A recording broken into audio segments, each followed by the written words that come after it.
ಓಂ ಶಾಂತಿ. ಈ ರಹಸ್ಯವನ್ನು ಎಲ್ಲರಿಗೂ ತಿಳಿಸಿ. ಅಬು ಪರ್ವತವು ಎಲ್ಲದಕ್ಕಿಂತ ದೊಡ್ಡ ತೀರ್ಥ ಸ್ಥಾನವಾಗಿದೆ. ಸ್ವಯಂ ಭಗವಂತನೇ ಇಲ್ಲಿ ಎಲ್ಲರಿಗೂ ಸದ್ಗತಿಯನ್ನು ಕೊಡುತ್ತಾರೆ.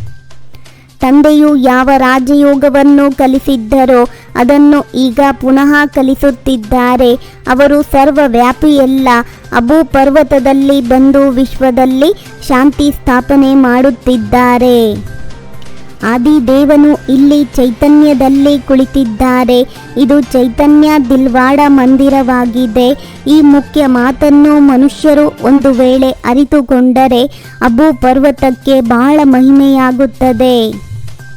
ಒಂದು ವೇಳೆ ಪೂರ್ಣ ನಿಶ್ಚಯವಿದ್ದರೆ ಬಹಳ ಪ್ರೀತಿಯಿಂದ ತಂದೆಯನ್ನು ನೆನಪು ಮಾಡುತ್ತಾ ತಮ್ಮಲ್ಲಿ ಶಕ್ತಿಯನ್ನು ತುಂಬಿಕೊಳ್ಳುತ್ತಾ ಬಹಳಷ್ಟು ಸೇವೆ ಮಾಡುತ್ತಾರೆ.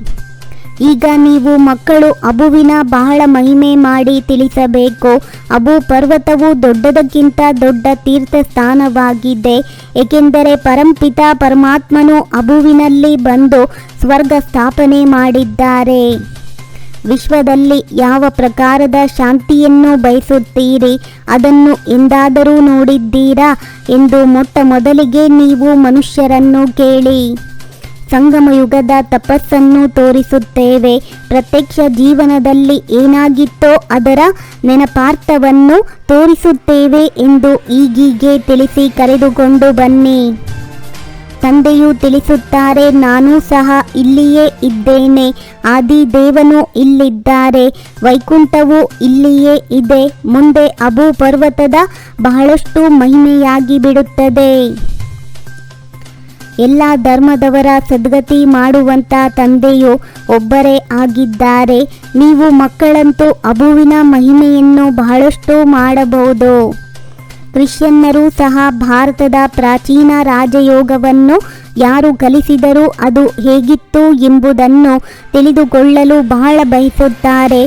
ಅವರಿಗೆ ಹೇಳಿ, ನಾವು ನಿಮಗೆ ಅಬುವಿನಲ್ಲಿ ತೋರಿಸುತ್ತೇವೆ. ಈ ಹಳೆಯ ಪ್ರಪಂಚವು ಈಗ ಹೋಯಿತೆಂದರೆ ಹೋಯಿತು. ಇಡೀ ಕಲ್ಪದ ಆಯಸ್ಸು 5000 ವರ್ಷಗಳೇ ಆಗಿದೆ.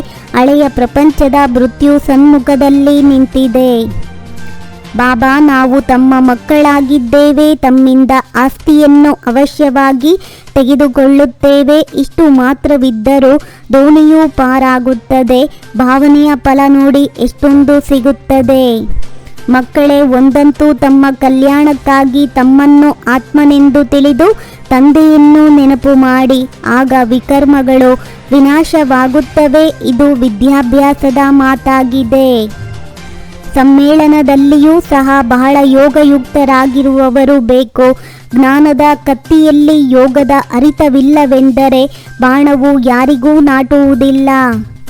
ತಿಳಿಸಿ, ಸ್ವರ್ಗವೆಂದು ಸತ್ಯಯುಗಕ್ಕೆ ಹೇಳಲಾಗುತ್ತದೆ. ಆದರೆ ಅಲ್ಲಿಯ ರಾಜ್ಯವು ಹೇಗೆ ನಡೆಯುತ್ತದೆ ಮತ್ತು ದೇವತೆಗಳ ಸಮೂಹವನ್ನು ನೋಡಬೇಕೆಂದರೆ ಅಬು ಪರ್ವತಕ್ಕೆ ನಡೆಯಿರಿ.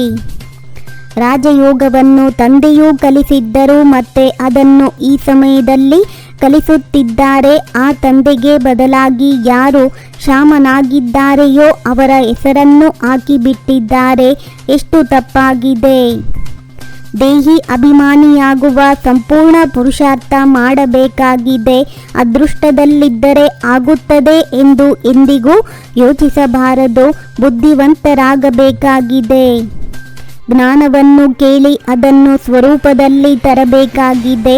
ನೆನಪಿನ ಅರಿತವನ್ನು ಧಾರಣೆ ಮಾಡಿ ನಂತರ ಸೇವೆ ಮಾಡಬೇಕಾಗಿದೆ.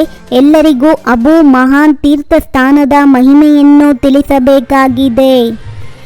ಬಾಬಾ ಎನ್ನುವ ಒಂದು ಶಬ್ದದ ಸ್ಮೃತಿಯಿಂದ ನೆನಪು ಮತ್ತು ಸೇವೆಯಲ್ಲಿರುವಂತಹ ಸತ್ಯಯೋಗಿ, ಸತ್ಯ ಸೇವಾಧಾರಿ ಭವ. ಪರಮಾತ್ಮ ರೂಪಿ ಜ್ಯೋತಿಯ ಮೇಲೆ ಬಲಿಹಾರಿಯಾಗುವವರೇ ಸತ್ಯ ಪತಂಗಗಳಾಗಿದ್ದಾರೆ. ಯಾರು ಹೃದಯದಿಂದ ಬಾಬಾ ಎಂದು ಹೇಳುತ್ತಾರೆ ಅವರಿಗೆ ಹೃದಯದಲ್ಲಿ ಸದಾ ಪ್ರತ್ಯಕ್ಷ ಪ್ರಾಪ್ತಿ, ಖುಷಿ ಮತ್ತು ಶಕ್ತಿ ಸಿಗುವುದು. ಬುದ್ಧಿಯಿಂದ ಹೇಳುವವರಿಗೆ ಹೇಳುವಷ್ಟು ಸಮಯ ಖುಷಿಯಾಗುವುದು. ಸದಾ ಕಾಲಕ್ಕಾಗಿ ಅಲ್ಲ.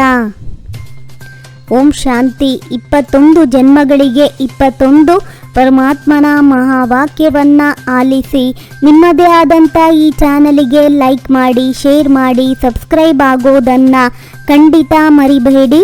ಓಂ ಶಾಂತಿ.